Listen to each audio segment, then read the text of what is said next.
program.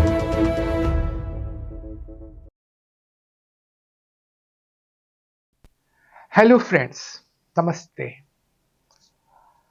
Today I am recording this talk with a heavy heart.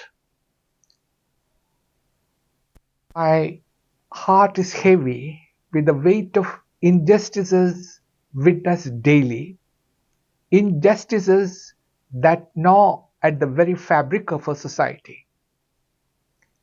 All of us are deeply hurt and saddened by the premature death of a second year student at the Kerala Veterinary and Animal Sciences University at Pukkot in Wayanad district last month. It is so upsetting that this cruel incident happened in a professional college in our state. His untimely death had drawn the curtains back on how a student organization, by its political patronage, exerted a political chokehold on educational campuses by putting students to trial for perceived misdemeanors, including dissent and airing contrarian views, and using physical violences, intimidation, and the threat of public shaming and ostracism. What pains me most is the silence of his classmates, batchmates, and roommates against these inhuman atrocities. They are all mortally scared. They are afraid to speak out the truth. There is a deafening silence in the campus. This deafening silence of the majority that poses the greatest threat to our democracy. Every day, we see atrocities committed in the name of authority, in the name of tradition, in the name of power.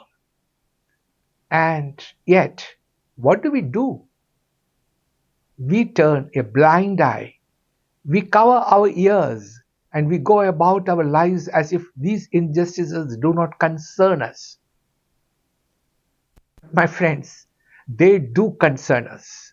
They concern us because they chip away at the very essence of humanity, at the principles of equality, of justice, of compassion.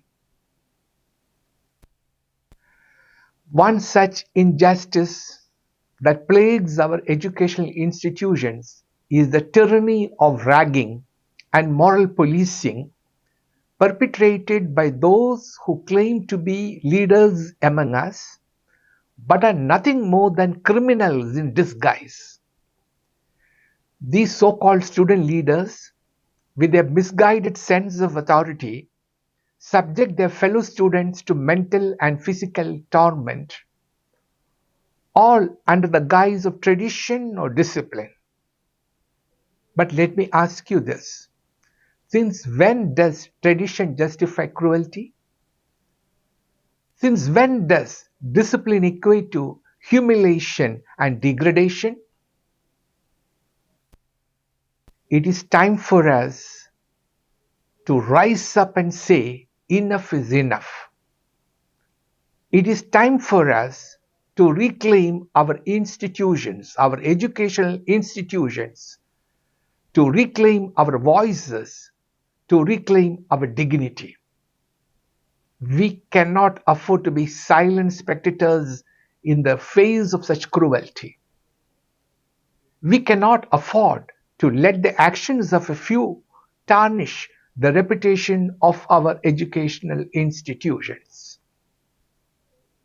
We cannot afford to let injustice thrive in our midst. But our responses cannot be one of violence or hatred. No, we must respond with unity, with compassion, and with courage. We must stand together, shoulder to shoulder, and say in one voice that we will not tolerate injustice in any form. We must support the victims. We must hold the perpetrators accountable, and we must work towards creating a culture of respect and empathy. Dear friends, the future of our democracy depends on our willingness to speak out against injustice, to stand up for what is right, to be the change we wish to see in the world. Let us not be silent in the face of tyranny. Let us be the voices of reason, of justice, of hope. History is replete with examples of the power of collective action in the face of injustice. One particularly powerful example is the civil rights movement in the United States, led by figures such as Martin Luther King Jr. and Rosa Parks. In the face of segregation, discrimination, and systematic racism, ordinary people came together to demand equality and justice. Through nonviolent protests, marches, and acts of civil disobedience, they challenged the status quo and eventually brought about significant legislative changes, including the Civil Rights Act of 64 and the Voting Rights Act of 65. Another example comes from the struggle against apartheid in South Africa. The apartheid regime enforced racial segregation and discrimination, denying basic rights to the majority of the population based on the color of skin. However, the resilience and determination of individuals and groups, both within South Africa and around the world, eventually led to the dismantling of apartheid. Figures like Nelson Mandela, Desmond Tutu, and countless others fought tirelessly for justice and equality, inspiring a global movement against apartheid and ultimately paving the way for a democratic South Africa. In more recent history, we have seen the power of youth activism in movements like the Arab Spring, where young people across the Middle East and North Africa mobilized to demand political reform, social justice, and greater freedoms. Despite facing repression and violence, these brave individuals use social media and grassroots organizations to challenge authoritarian regimes and spark widespread changes.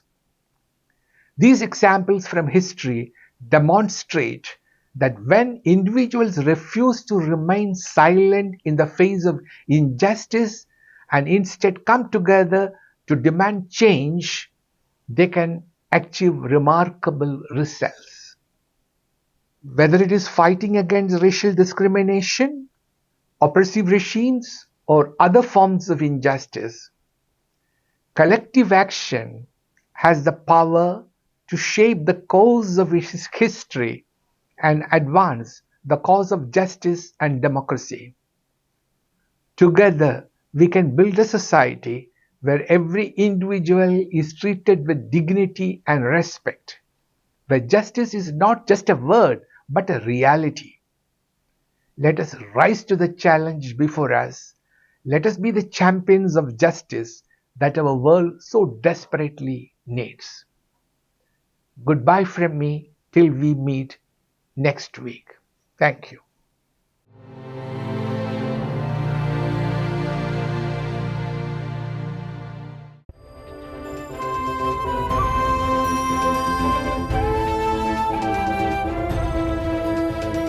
Bhaavika, a student enrichment program.